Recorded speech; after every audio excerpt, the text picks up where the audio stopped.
নমস্কার বন্ধুরা, আমার আজকে ইউটিউবে প্রথম দিন। আমার জীবনের কিছু ঘটে যাওয়া মজার গল্প, ভূতের গল্প তোমাদের সাথে শেয়ার করতে চাইছি।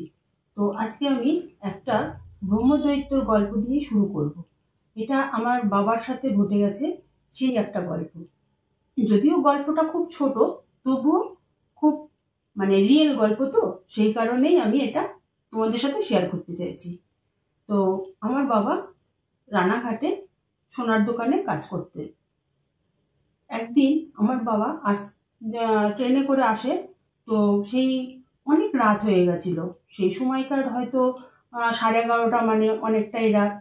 সেই ট্রেনে আসছিল। সেই সময় তো আর যানবাহন কোনো কিছুই পাওয়া যাচ্ছিল না, বা পাওয়াও যেত না।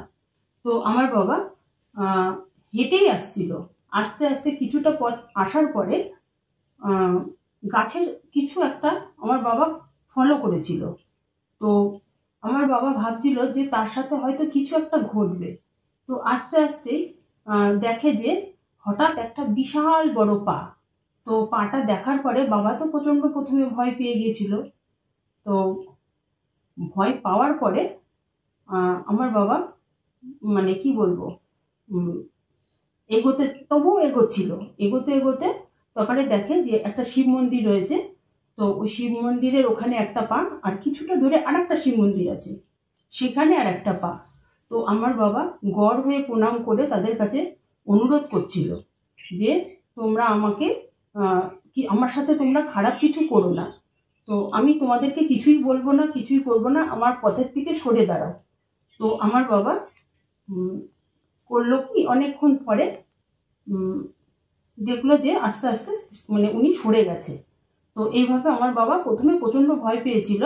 ভয় পাওয়ার পরে আস্তে আস্তে এগোতে এগোতে তারপরে বাড়িতে গিয়ে পৌঁছালো। তারপরে আমার মায়ের সাথে সেগুলো শেয়ার করেছিল। হয়তো আমরা সেই সময় জন্মাইনি। তো এই কথা আমরা আমার বাবার কাছ থেকেই গল্পটা শুনেছি।